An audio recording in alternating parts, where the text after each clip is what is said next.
Meanwhile, elsewhere, it finished Napoli 1, Barcelona 1. Dries Mertens with a beautiful goal in the first half to give the hosts the lead. Barcelona, though, would equalise through Antoine Griezmann in the second half. However, Busquets will be out for the second leg after picking up another yellow card. Vidal sent off. He will also be missing for that return tie at the Camp Nou.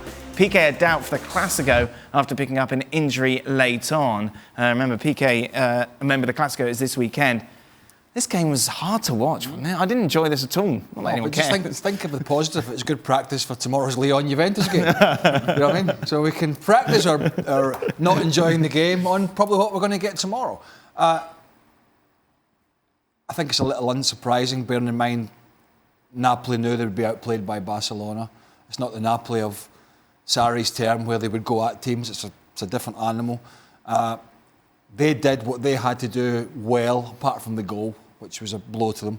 But most of the things they did on the counter were pretty good, particularly the Mertens goal. But I suppose in some sense, people are finding Setien's Barcelona a little tedious, boring.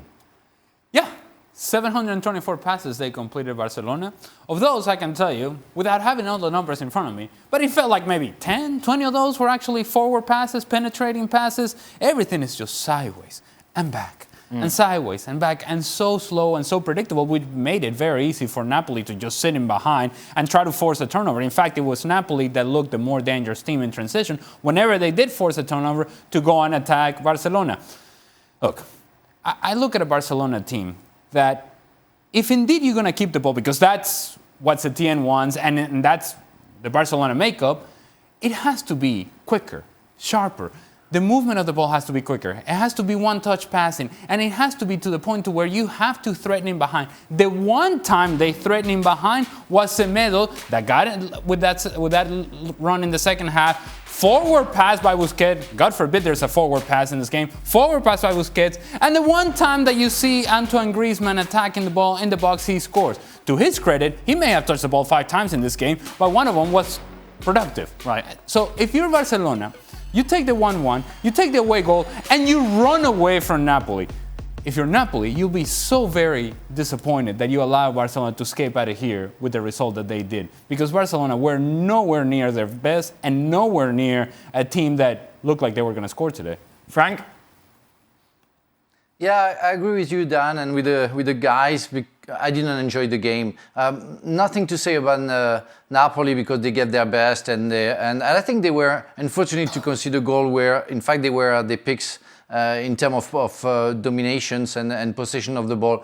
But when I watched Barcelona with the players they have, the club they are, there was a time where Yeoge going around the defense and trying to find an open door was cool, but it's like now it's getting boring, you know. It's like I'm not watching a soccer game. I'm watching a handball game, which is in fact handball because it's German. It was invented by them. But you go around, you try to find an open door, but it goes so slow, and then maybe you're gonna shoot or maybe not because you're gonna restart an action. You can even fall asleep and come back 5 minutes later, it's still the same action. So I agree with Ali. I think Barcelona must be very happy to come back to Catalonia with a draw. Napoli must be very sad because they should have done better. They deserve better.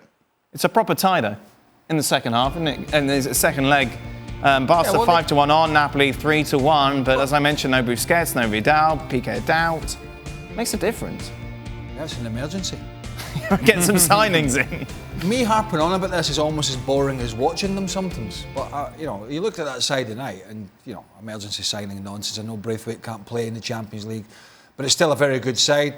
They've got injuries, they can still bring players in. It would still be a surprise.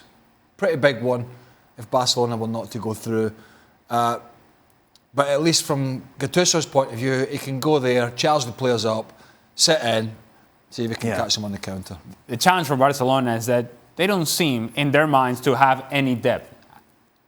The number of players that Setien uses is very limited. Yeah. And so now, if some of those players are injured or suspended, now you're in trouble.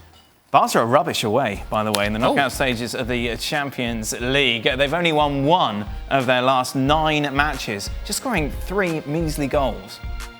Well, thank you very much for watching ESPN on YouTube. For more sports highlights and analysis, be sure to download the ESPN app. And for live streaming, premium content, and let's not forget as well, ESPN FC 7 days a week. Subscribe to ESPN Plus.